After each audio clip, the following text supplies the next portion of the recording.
Untuk berkenan, Kak.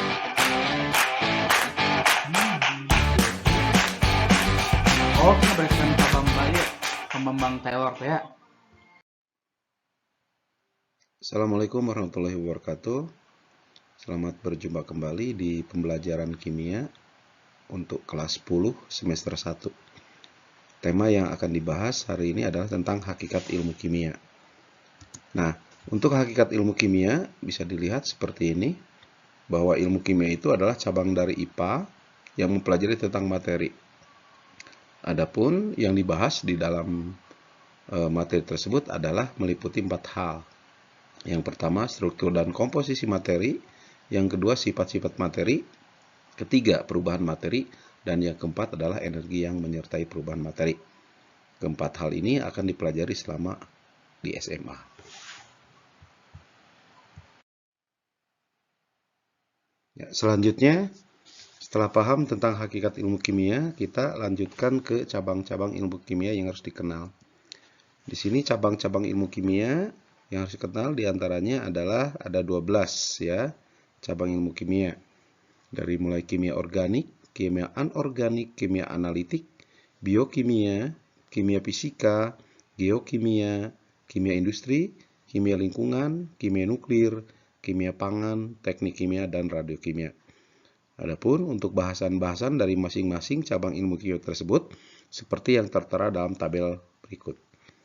Contoh misalkan di kimia organik itu mempelajari tentang berbagai senyawa karbon. Di anorganik belajar tentang berbagai unsur dan persenyawaannya. Kimia analitik menganalisis zat secara kualitatif maupun kuantitatif.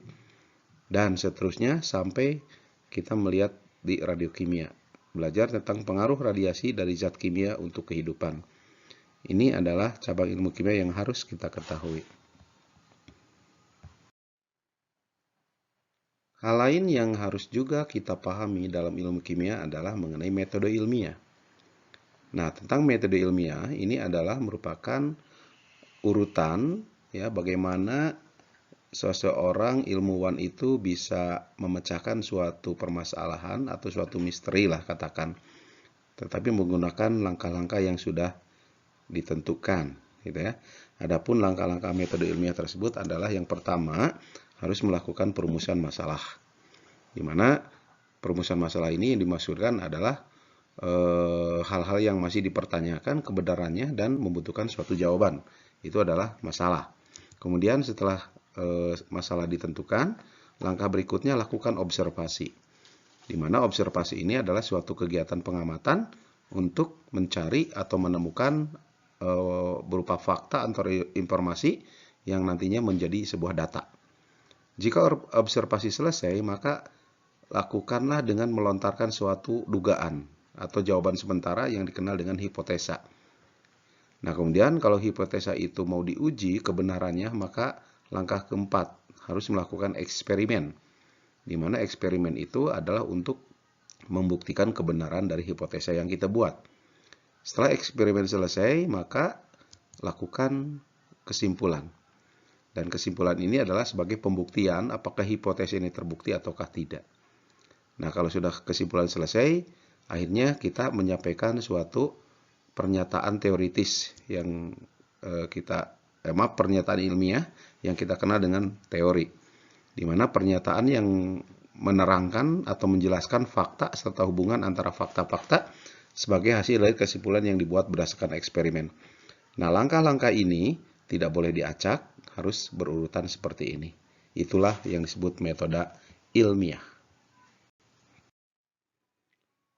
Perlu juga diketahui bahwa ilmu itu punya sifat yang terbuka. Artinya, dari metode ilmiah yang dilakukan, itu akan muncul sebuah teori ilmiah, di mana teori ilmiah itu bisa digunakan pada kurun waktu tertentu misalnya, dan itu tidak berlaku mutlak. Karena dapat saja teori tersebut ditemukan kelemahannya. Maka dilakukanlah penyempurnaan oleh peneliti yang lain misalnya ya. Maka kalau misalnya penelitian yang berikutnya itu bisa melengkapi kelemahannya dan teorinya lebih sempurna lagi, maka teori baru muncul. Itu yang disebut dengan bahwa sifat ilmu itu terbuka.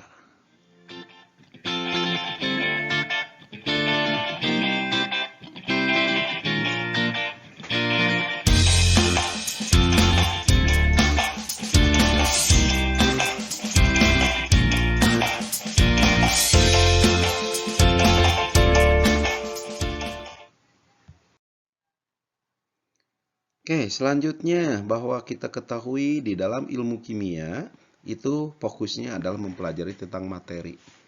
Kita tahu bahwa yang disebut dengan materi itu adalah segala sesuatu yang ada di alam memiliki massa dan dapat menempati ruang. Secara wujud, materi terbagi jadi 3, ada yang ke dalam wujud padat, cair, dan gas. Ya. Dan kemudian, kalian silahkan tentukan apa sih contoh materi.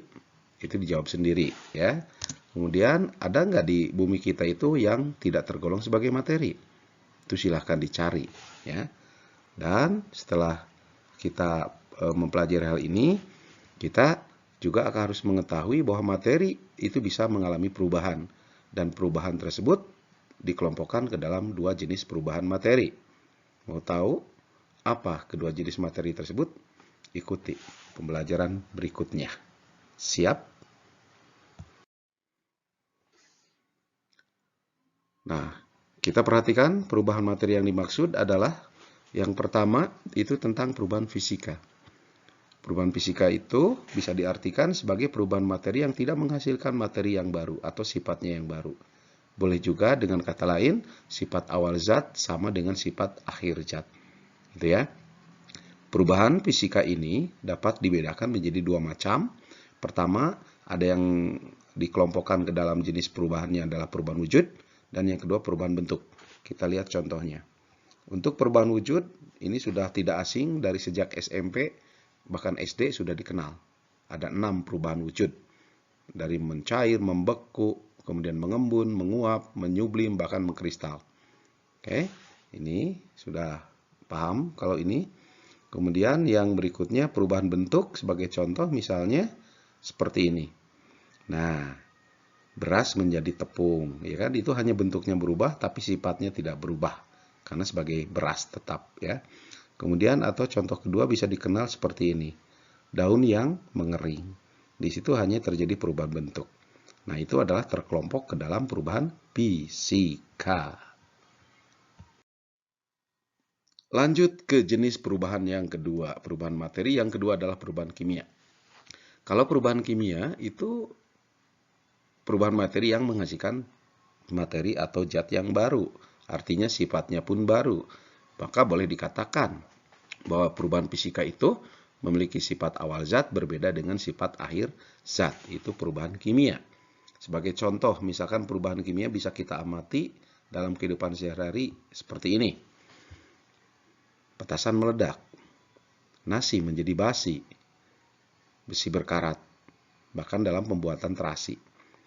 Kita bisa melihat keadaan awal dan keadaan akhir. Kalau kita bandingkan, sifatnya berbeda.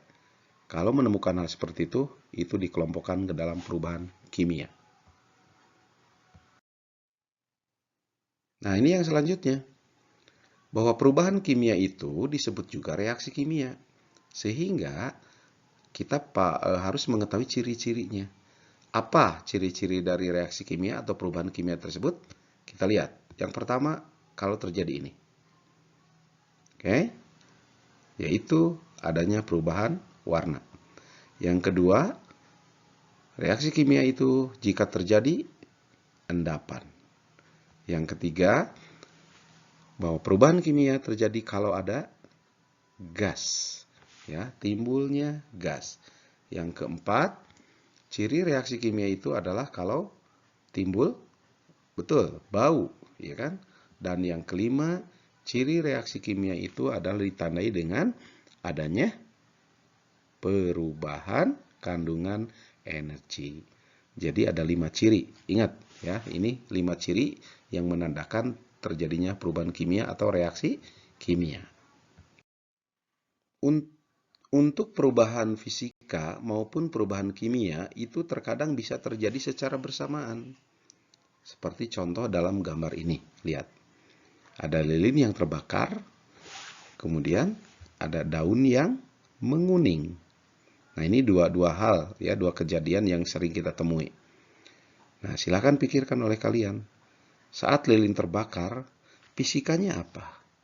Kimianya apa? Pada kejadian daun segar yang menguning, pikirkan perubahan fisikanya apa? Perubahan kimianya apa? Oke, itu silakan dipikirkan.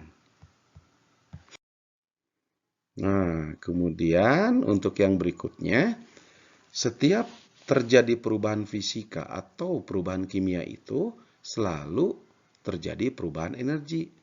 Sehingga perubahannya itu digolongkan ke dalam dua jenis perubahan, yaitu yang pertama adalah yang disebut dengan perubahan eksotermal. Perubahan eksotermal di sini terjadi di mana di sana itu dihasilkan energi.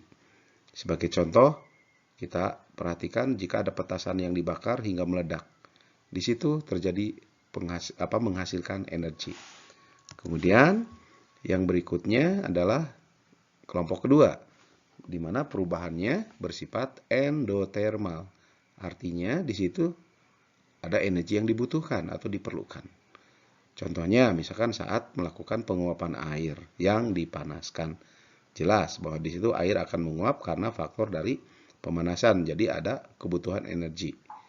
Oke, itu ya dua kelompoknya. Ya, itulah pembelajaran kimia kita hari ini. Mudah-mudahan bisa bermanfaat, walaupun singkat, tapi ada konsep-konsep yang bisa kita dapat. Ya, sampai berjumpa lagi. Wassalamualaikum warahmatullahi wabarakatuh.